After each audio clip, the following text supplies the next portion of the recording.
कपड़े धोने वाली बहू। शादी के पहले से ही विभा को कपड़े धोने का बड़ा शौक था।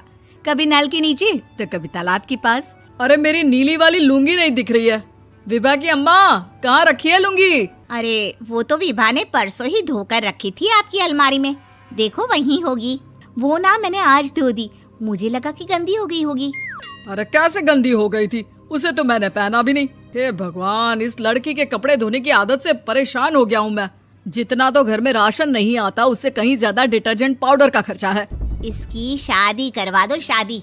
जाए अपने घर में ही करे काम, फिर चाहे घर के कपड़े धोने हो या पूरे गांव के। हाँ ठीक बोल रही हो, देखता हूँ मैं कोई लड़का। वो दिन भी आ जाता है जब विभा को देखने लड़के वाले आ जाते हैं। लड़की मुझे अच्छी लगी। होने वाली सास कहती है, बेटी अगर कुछ पूछना है तो पूछ लो। वैसे तो हमारी लड़की बहुत ही शर्मीली है, जो बोल दो वो मान लेती है, इसे क्या पूछना होगा। अरे कैसी बात कर रही हो माँ, मुझे इन लोगों के घर रहना है, सवाल तो कई है। हाँ हाँ बेटा, पूछ लो ना, क्या पूछना है। आप लोगों के घर कपड़े कौन धोता है? सास का मुंह बन जाता है। देखो, अगर तुम ये कहना चाहती हो कि तुम्हें कपड़े धोने नहीं आते तो सुन लो, कपड़े मैं ही धोती हूँ, लेकिन तुम्हारे आ जाने के बाद मैं रुमाल तक नहीं धोऊंगी। अरे चुप रहना भाग्यवान, बहू बेचारी घर आई नहीं, उसे डराना शुरू कर दिया। वो क्या है ना बिटिया, अभी तक तो ये कल्लू की माँ ही धोती थी, लेकिन अब तुम्हारे पापा तो दहेज में वॉशिंग मशीन देंगे ही। तभी विभा की माँ बोल पड़ती है, सवाल भी पूछा तो क्या। वैसे भाई साहब, मशीन की तो फिर भी कपड़े धोने की कैपेसिटी होती है। मतलब जो बिटिया दे रहे हैं ना विभा, इसे कपड़े धोने का बहुत शौक है। ये आप लोगों के क्या, आस पड़ोस गांव मोहल्ले सबके कपड़े धो दे और उफ तक ना करे। बाहर देखा नहीं आपने कितने कपड़े सूख रहे हैं? सब हमारी बिटिया ने ही तो धोए हैं। बस भी करो ना माँ, शर्म आ रही इतनी तारीफ सुनकर। और तो और एक दाग निकाल कर दिखाओ तो मान जाओ। हाँ अच्छा, माफ करना बेटा, मैंने गलत समझा। हमें तो रिश्ता बहुत पसंद है। और ऐसे जुड़ जाता है रिश्ता कपड़े धोने का शौक रखने वाली विभा का। उसकी शादी हो जाती है कोयला फैक्ट्री में काम करने वाले कल्लू के साथ। शादी के बाद अचानक विभा चिल्लाती हुई सास के पास आती है। सासू माँ, अरे सासू माँ कहाँ है आप? ये तो धोखा है, धोखा दिया आप लोगों ने मुझे। इसे ससुर के चक्कर के बारे में पता चल गया। अरे तो उसमें तुझे क्यों धोखा मिला है? अरे नल में पानी नहीं आता, कपड़े कैसे कब धुलेंगे? अच्छा, तू पानी नहीं आ रहा उसकी बात कर रही है। तो आपने क्या सोचा? कुछ नहीं। अच्छा, तेरी माँ ने कहा था कि कपड़े धोने का शौक है तुझे, याद आया मुझे। शौक बोलकर कपड़े धोने वाले मेरे जुनून को कम ना आके सासू माँ, कपड़ा धोना मेरा गुरूर है।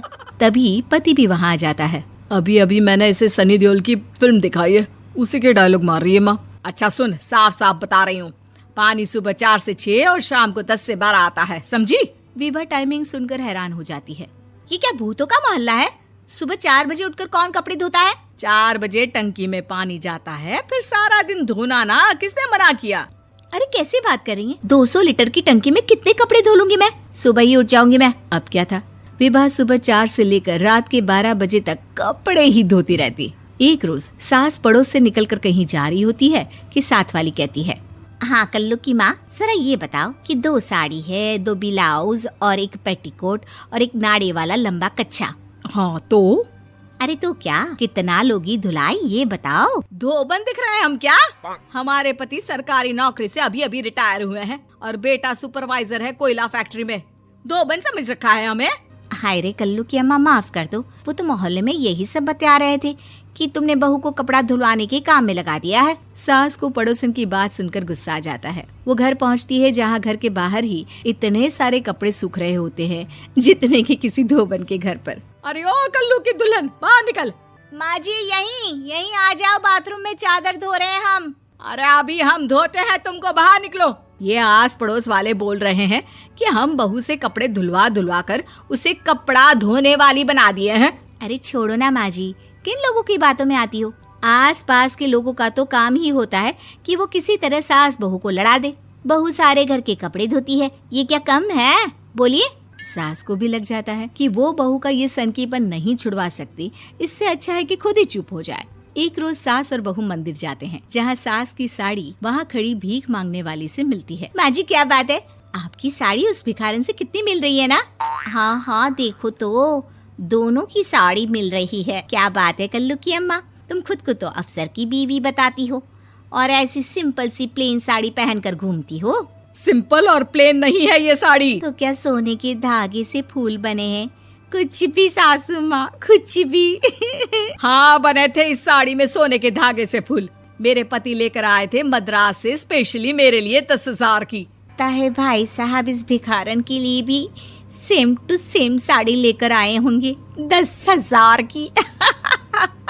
सास उस वक्त तो कुछ नहीं कहती, लेकिन बहू के साथ घर आती है और अलमारी से एल्बम निकाल कर लाती है। ये साड़ी देख रही है, ये वही साड़ी है जिसे मैंने अभी पहना था। इस साड़ी में ये जो चमकदार फूल दिख रहे हैं ना, ये सोने के धागों से काटे गए हैं। लेकिन तू लोकल वॉशिंग मशीन ब्रश से घिस घिस कर सारे फूलों को निकाल कर साड़ी प्लेन कर दी। मुझे माफ कर दीजिए सासू माँ। और तो और, जब मैंने तुझे तेरी गलती के लिए कुछ नहीं कहा, लेकिन तूने तो सबके सामने मेरा मजाक ही बना दिया। क्यों? बहू को समझ में आ जाता है कि अब से उसका कपड़े धोना बंद।